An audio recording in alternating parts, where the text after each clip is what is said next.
Bismillahirrahmanirrahim.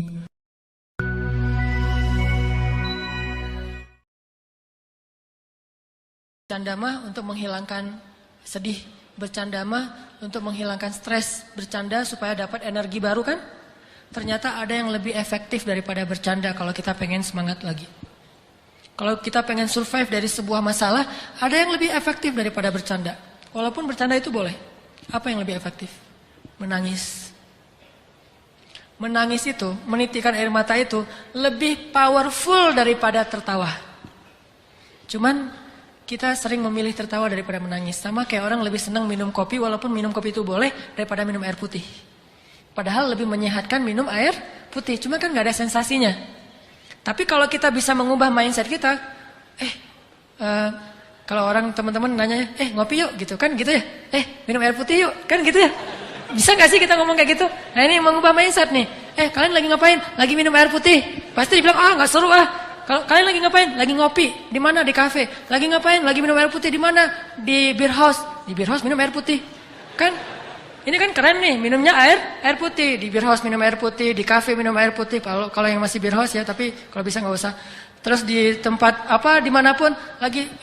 Hari ini belum minum air putih gitu. Bukan hari ini belum ngeteh, belum ngopi. Pagi-pagi dihidangin kopi sama istri kita.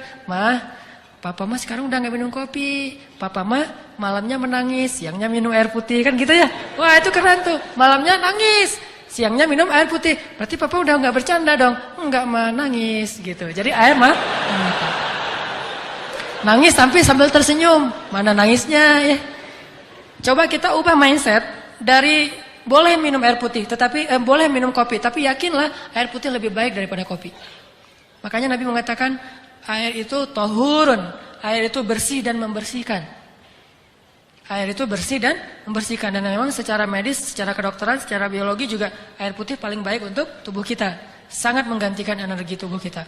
Tapi kalau kopi, sensasi itu. Walaupun tetap baik kalau nggak banyak gulanya. Yang masalahnya kalau kebanyakan gula. Jadi gula yang dikopiin, bukan kopi yang digulain. Saking manisnya. Nah, bercanda dengan menangis juga ibaratnya sama. Boleh bercanda, tapi porsinya cuma seperti minum kopi. Jangan minum kopi aja, habis makan ngopi. Sebelum makan ngopi, mau jalan ngopi. Ngopi aja sehari sampai 2 liter. Ada gak sih orang yang ngopi 2 liter dan sehat gak sih? Ngopi kalau segelas, secangkir masih sehat nih. Apalagi kalau kopinya kopi bener, bukan kopi yang gitu. Kopi yang asli gitu ya. Kopi yang benar, asli, disimpan selama 100 tahun misalnya. Itu kan sehat tuh. Udah gitu baristanya keren lagi. Secangkir, 2 cangkir dalam sehari masih wajar. Bayangin kalau ngopi sehari 2 liter. Kan gak sehat kan? Sedangkan minum air putih minimal berapa liter sih? 8 gelas? Gelas yang mana dulu nih? Bebas aja ya. Nah kalau air putih sehari 2 liter kan sehat. Melancarkan ginjal kita juga jadi sehat, melancarkan pencernaan segala macam lah, auranya juga jadi segar gitu. Sedangkan kopi kebanyakan justru jadi eksotis kayak kopi kan ya. Kenapa kok Ustadz warnanya eksotis banget? Saya senang ngopi gitu misalnya. Kalau yang kurang eksotis berarti senang coklat. Kalau yang sangat tidak eksotis berarti senang susu. Apaan gitu ya. Intinya kebanyakan kopi itu tidak sehat, sama seperti kebanyakan bercanda. Bercanda sewajarnya, oke. Bercanda secangkir, bercanda 2 cangkir. Tapi bayangin kemana-mana bercanda. Sama kayak orang kemana-mana bawa botol aqua tapi isinya kopi. Ngopi lagi. Nggak bagus juga buat jantung dia. Makanya sewajarnya perbanyaklah menangis. Karena menangis itu air mata kita menggugurkan dosa dan membersihkan hati yang kotor. Air mata itu seperti hujan. Kalau di Arab itu diibaratkan hujan itu membersihkan rumah, daun-daun dari debu. Karena mereka mah padang pasir, daun banyak yang berdebu dibersihkan oleh air hujan. Maka begitulah air mata membersihkan hati seseorang. Coba nanti bayangin bedanya kesan habis ketawa sama habis nangis. Habis ketawa seru tapi capek. Ketawa, aduh capek juga ya ketawa ya. Capek kan? Tapi kalau menangis insya Allah gak akan capek. Kalau nangisnya karena dosa-dosa, nangisnya karena ingat Allah, nangisnya karena ingat akhirat, itu gak akan capek. Justru habis nangis semangat tuh. Beda banget kesannya habis nangis sama habis ketawa. Makanya ketawanya jangan kebanyakan. Nabi mengatakan, kalau kalian melihat apa yang aku lihat, kalian akan sedikit tertawa. Boleh ketawa tapi sedikit. Dan banyak menangis. Makanya kalau teman-teman belajar, saya juga lagi belajar nih. Lagi galau, nangis. Gak apa-apa, nangisnya tapi bukan karena masalah itu. Karena ya Allah, ingat dosa-dosa, ingat akhirat. Baca ayat-ayat tentang la uqsimu biyaumil qiyamah wa la uqsimu bin nafsil lawwamah. Kita baca ayat itu, kita renungin, nanti saya pada hari itu gimana ya nasib saya? Coba bayangin nasib kita ketika bangkit dari kubur, kita jadi apa tuh?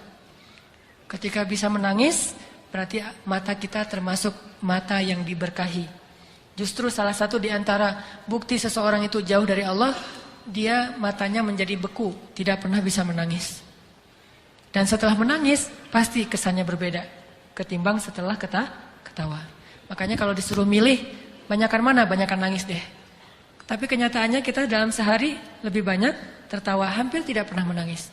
Tunggu nangis kalau udah banyak masalah banget baru nangis. Dan kita waktu itu akan ngelihat, ketika kita banyak menangis, kita doanya lebih khusyuk, sholatnya lebih khusyuk, ngajinya lebih banyak kan ya, energinya nambah kalau kita nangis, kayak dicas gitu. Sedangkan kalau ketawa jadi males. Sampai Nabi mengatakan kebanyakan ketawa itu bisa mematikan rasa di hati kita, gak bisa lagi mendengar kebaikan. Orang kalau udah ketawa terus dinasihatin, pasti dia nolak, bantah tuh. Makanya jangan kebanyakan ketawa, boleh tapi jangan kebanyakan. Itulah teman-teman fikih ketawa, bagaimana kita menjadikan ketawa kita berpahala, menjadikan ketawa kita itu hadiah buat teman kita, menjadikan ketawa kita itu ikut sunnah, menjadikan ketawa kita itu benar-benar penyegaran tetapi tidak berlebihan, dan hindari ketawa-ketawa yang syubhat, dusta, ketawa yang jahil, ketawanya nyeleneh, hindari itu, dan jangan juga terlalu banyak sehingga kita tetap bisa menangis di malam hari. Jadi kalau kita udah ketawa, tiba-tiba disuruh nangis agak susah. Saya kurang bisa ya langsung membalikkan kondisi dari habis ketawa nangis, susah. Kecuali ketawa, nangis, kenapa ketawa kok nangis? Mati lampu. Lagi film, lagi bola gitu seru, tiba-tiba mati lampu kan nangis ya. Karena mau gol nggak jadi gara-gara bukan nggak jadi gol, nggak jadi ngelihat gara-gara mati lampu. Itu mungkin bisa, tapi bukan nangis karena Allah. Tangisi dosa-dosa, maka bergugurlah dosa itu. Tapi kalau kita mentertawakan dosa, maka bertambah dosa kita. Tangisi kesia-siaan hidup kita, karena ketawa juga bisa membuat hidup kita banyak sia-sia. Jangan banyak ketawa, tapi boleh banyaklah menangis. Cari teman yang bisa buat kita menangis, karena teman yang bisa buat kita ketawa itu udah banyak. Teman yang sehari-hari bisa bikin kita ketawa udah banyak. Yang sedikit itu teman yang bisa bikin kita menangis. Cari itu juga biar balance tadi tuh. Kalau nggak bisa nangis lebih banyak, minimal 50-50 deh. Yang penting harus ada nangis.